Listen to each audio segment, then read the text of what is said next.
di layar itu 100% juga kita rasakan, kita lihat dan kita alami. Jadi sebenarnya apa yang penonton lihat dan apa yang Ari dan saya lihat itu sama, karena itu betul-betul dia datang, kita masuk ke rumah detail per detail sampai kita keluar rumah lagi, pergi ke rumah yang ada di sebelahnya, lihat lagi. Itu betul-betul detail by detail kita lakukan bersama-sama dan semuanya on camera. Jadi memang kita lihat meskipun Bang Roni tentu beliau merasa dan harus tegar, tapi kita lihat raut-raut kekecewaan, sedih, nelongso, nggak percaya gitu juga. Ya pasti terpancar lah dari wajahnya. Benernya kalau lu lihat itu kan ada trap ya, ada trap satu dan gue nggak tahu ada tangga apa enggak ya, kayaknya enggak, jadi pokoknya ada trap satu ke bawah, baru trap ke bawah ke genteng bawahnya lagi. Jadi memang nggak langsung di titik di mana waktu kita wawancara dari situ langsung lompat, enggak. Jadi ada satu trap yang menuju ke bawah, dari situ baru lebih dekat ke bawah. Jadi memang ada proses, jadi kayak nonton film-film Hollywood. Untuk turun sih masih masuk akal, untuk naik ya nggak masuk akal. Kalau misalnya dari belakang naik ke dalam rumah Sahroni itu nggak masuk akal tuh. Tapi kalau untuk turun sih masih, ya ada dua ini par. Jadi emang kalau dilihat dari yang atas memang jauh. Karena kamu juga mungkin udah ke rumahnya kali ya, udah ke atas kan. Ada trap di belakangnya, ada trap satu bawah gitu. Jadi emang lebih landai lah.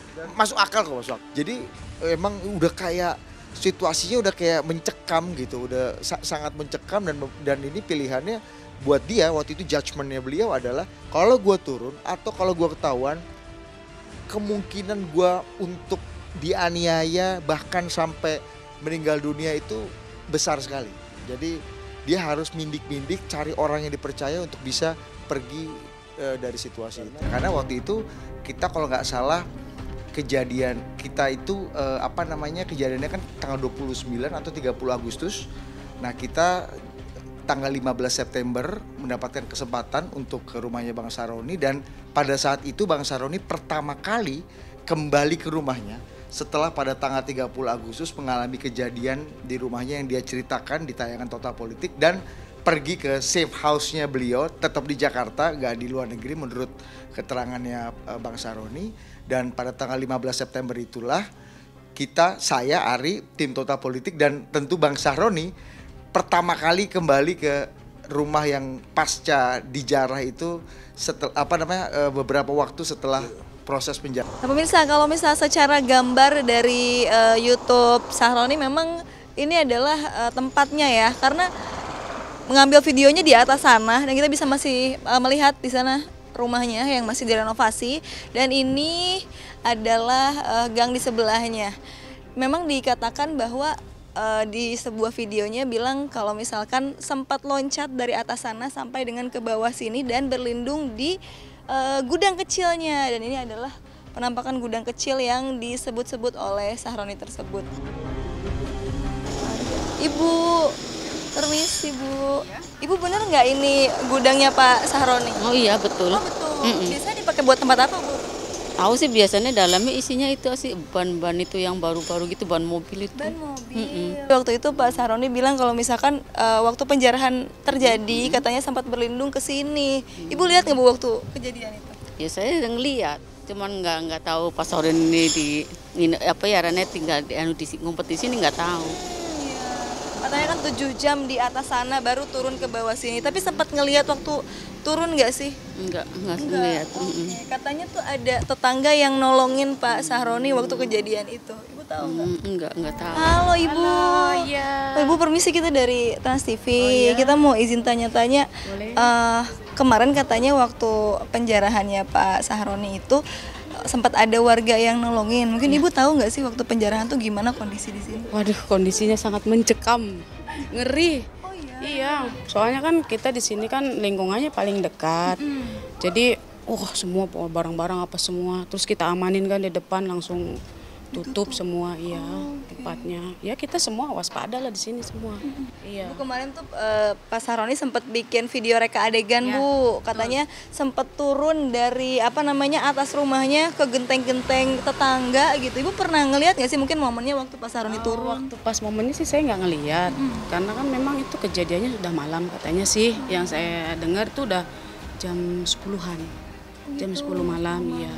Jadi mungkin kondisinya udah agak sepi, mungkin Bapak langsung loncat gitu ke rumahnya itu tuh Pak Haji Dani. Tadi kita sudah meminta tolong kepada Bu Leli untuk menelpon Pak Dani dan juga istrinya, kan tetapi memang jawaban dari Pak Dani adalah tidak berkenan untuk diwawancara terkait hal tersebut dan menyatakan bahwa semua statement yang dikatakan oleh Pak Sahroni itu adalah benar. Tapi Bu, mungkin kalau misalkan secara bertetangga gitu, Pak Sahroni itu orang seperti apa sih Bu? Ya orangnya sih di sini ya orangnya baik. Iya, terus kalau ada warga kiranya ya dia hadir gitu, datang. Terus sering bagi-bagi sembako gitu. Iya. Jadi emang orang yang baik sebenarnya ya Bu ya Pak Sahroni? Baik iya. Baik, terus kalau hari raya Idul Adha itu dia pasti korban, pasti kebagian semua di sini. Oh iya, pernah kurban apa Bu Pak Sahroni sampai muat satu kampung gitu? Sapi. Sapi? Sapi ada. Banyak, ada 10 beberapa tuh, jadi semuanya tuh kebagian. Ya misalkan ada kegiatan di kita kan di RT, dia selalu ngasih partisipasi apa kayak sumbangan apa, iya. Ya kasihan aja gitu kan, gitu orang baik kok masih masih dijarah gitu kan. Iya baik sih orangnya. Walaupun rumahnya hancur gitu, tapi bantuan orang-orang sekitarnya masih berjalan gitu.